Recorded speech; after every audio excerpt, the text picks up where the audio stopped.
selamat pagi anak-anak. Hari ini kita masuk ke pembelajaran kedua. Beribadahlah sebab Tuhan itu baik. Sebelum kita memulai pembelajaran kita bernyanyi dan berdoa. Kita buka halaman 14, di situ ada lagu. Apakah yang kau lakukan? Apakah yang kau lakukan bila kau sedang gembira?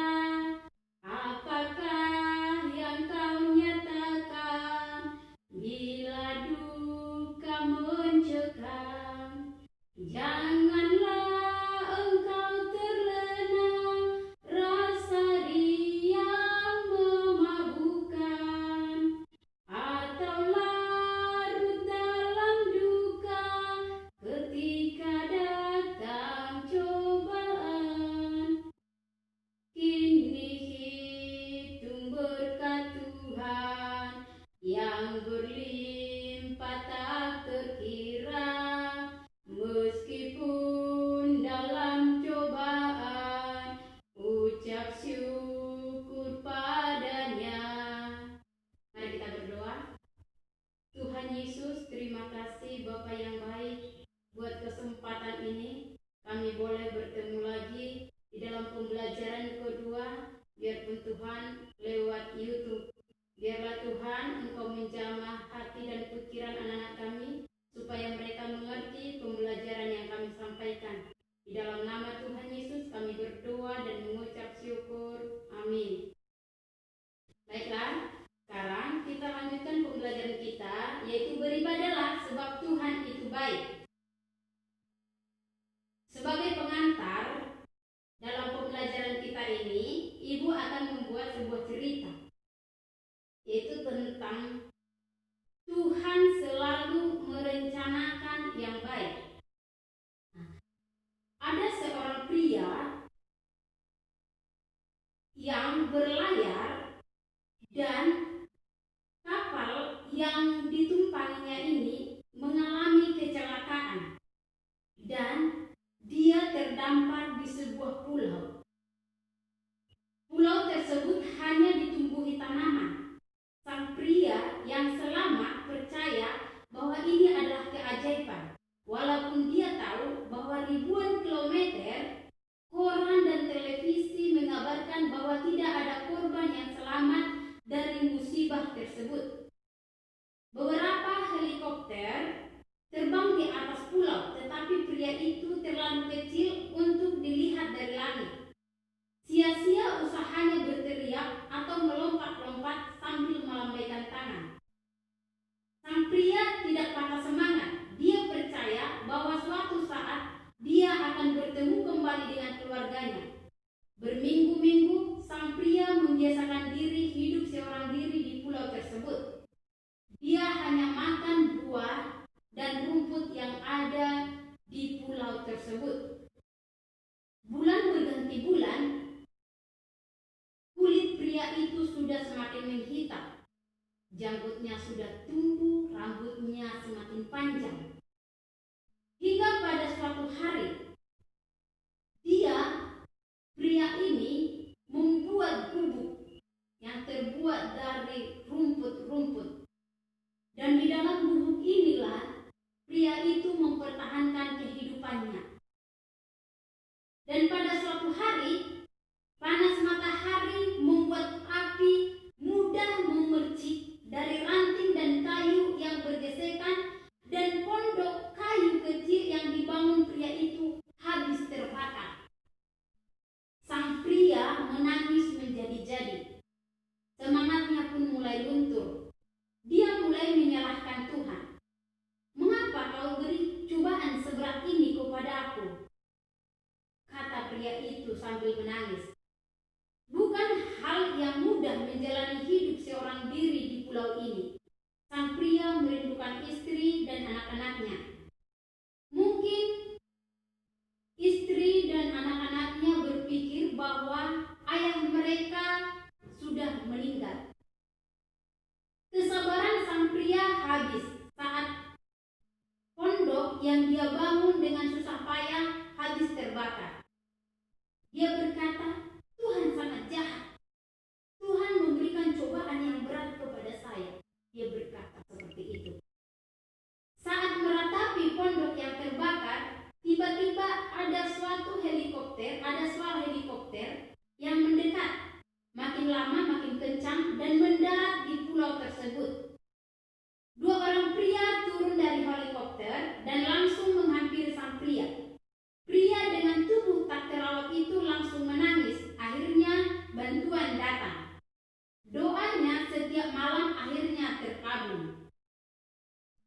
Syukurlah, Anda masih hidup, Pak, ujar sang pengemudi helikopter. Kami melihat ada api saat sedang patroli, sehingga kami mendarat di pulau ini, kata sang patroli.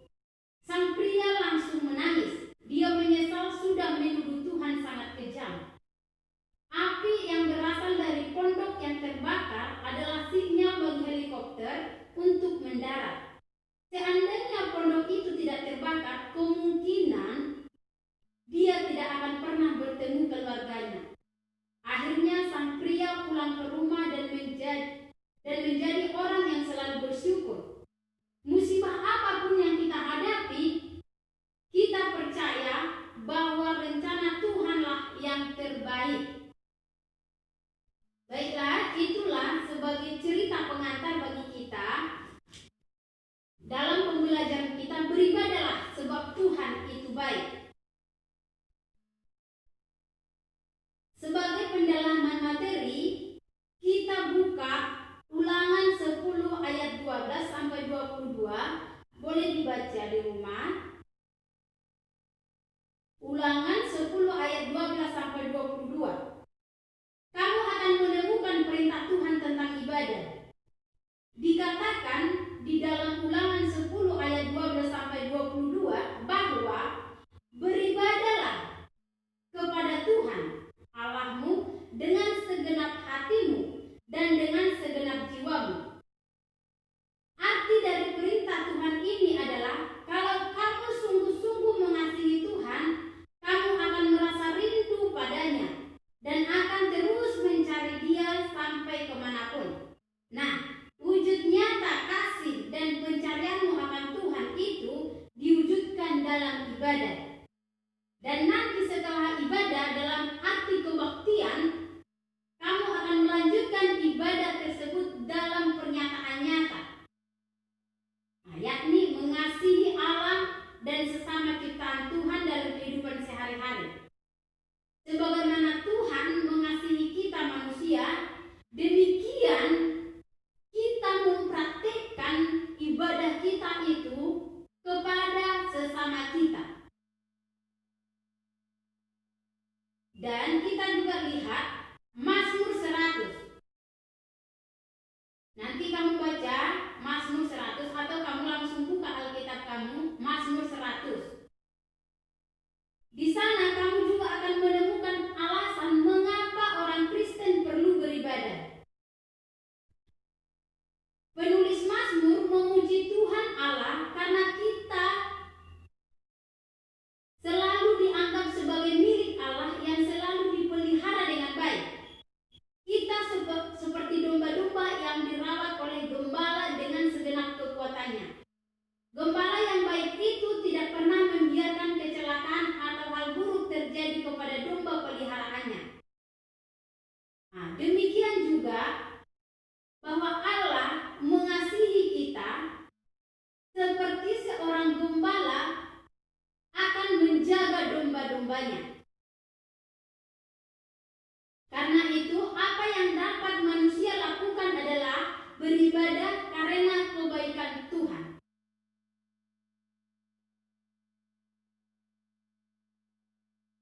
Kita jangan berpikir bahwa ibadah itu hanya pergi ke gereja, berdoa dan bernyanyi. Ibadah yang dimaksud adalah lebih dari situ. Kita mempraktekkan kasih kita kepada sesama. Mengasihi orang lain itu sama dengan beribadah.